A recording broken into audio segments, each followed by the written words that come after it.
Thanks to those of you who've been waiting for the month. I almost posted this video after a week. And I'm glad I didn't, but I almost did. And the reason was because my initial impression of these were naff. As you probably saw, hopefully, in the last video, I followed the instructions, took the foil off, didn't disturb the white part on the top, put them where they needed to go. And after 7 days, nothing. No sign of moisture or liquid in these at all. The only thing that I did notice is some of the coloured beads, or they weren't coloured initially, but they've just come out purple on the lavender one. That was the only indication at the time that something may be working. So initial impressions, rubbish. I almost made a video to say, yeah, they don't work. But life gets in the way, and I've waited a bit longer. And as you can see now, they have captured some moisture. So to recap the tests, this test with the three, the lavender one went into the downstairs cloakroom where it's cold, unheated space. We've had mould issues in there before. As I said, I've drilled some holes through the door to allow some movement of air, and that stopped the mould. But I thought, well, let's see how it goes in there. It's obviously moist at times. It's cold. Let's put the scented one in there to stop any mustiness being in there. The next one was this one in the dining room. It has the heat pump tumble dryer in there and the clothes horse. The heat pump tumble dryer does capture most of the moisture in a reservoir that you can empty, but it still does release some into the air. And it's south facing, gets some solar gain. It's a somewhat steady temperature. And the bottom one is the kitchen. This room is where we have gas hobs, gas ovens, gas grills. When you burn gas, it releases moisture. And obviously we're also boiling pots and pans, boiling the kettle and washing dishes. So this is a room that is very moist at times, and it can get up to say 25 degrees when everything's going. Looking at them, they've captured almost the same. I'd say the lavender one is captured slightly less. After the 2-week mark, when I came and put some names on them, these two had the dining room and the kitchen.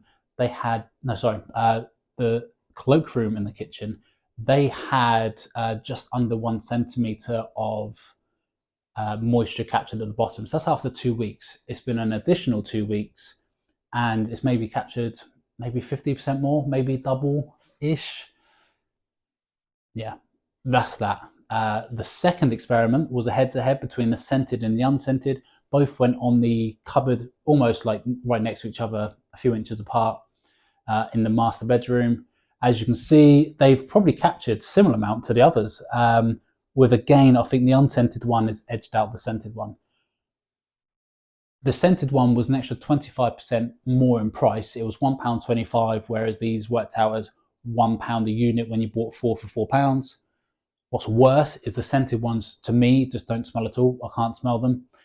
So I wouldn't waste your money on the £1.25 ones. I would just buy the 4 for £1 packs. And this one was my son's bedroom. As you can see, it's captured the most out of all of them.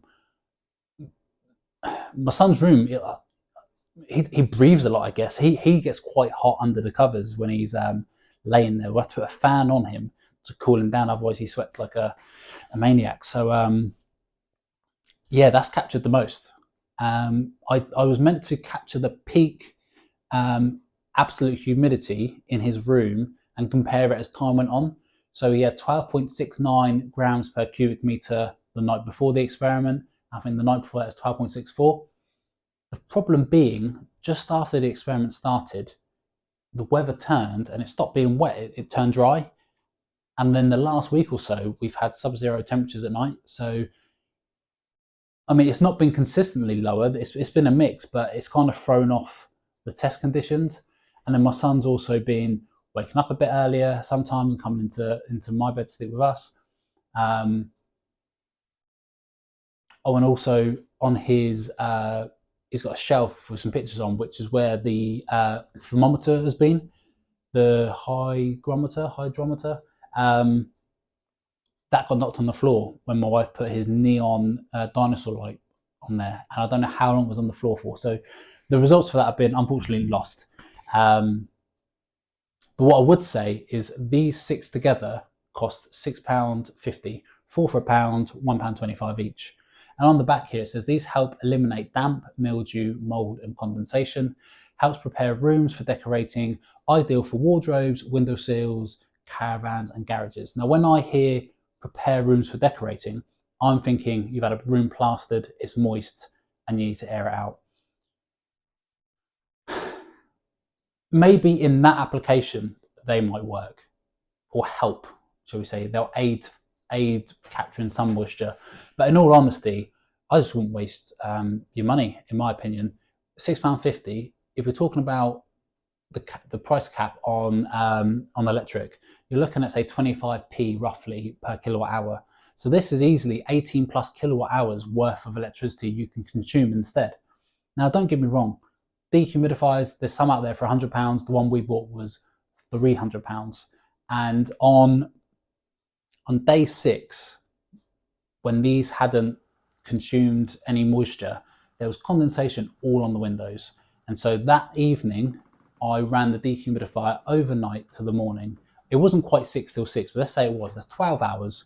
It runs at 1/4 of a kilowatt hour per hour. So that's what, 3 kilowatt hours it consumed to run overnight, and it captured 3/4 of its tank capacity in moisture. So, and there should be hopefully a video on the screen of you seeing that. That's massive, and that was 3 kilowatt hours. So you could run that another 6 times, and you've captured, like, you spent the same amount of money running it as these cost to buy. Now, don't get me wrong, you need the financial ability to pay for that up front, but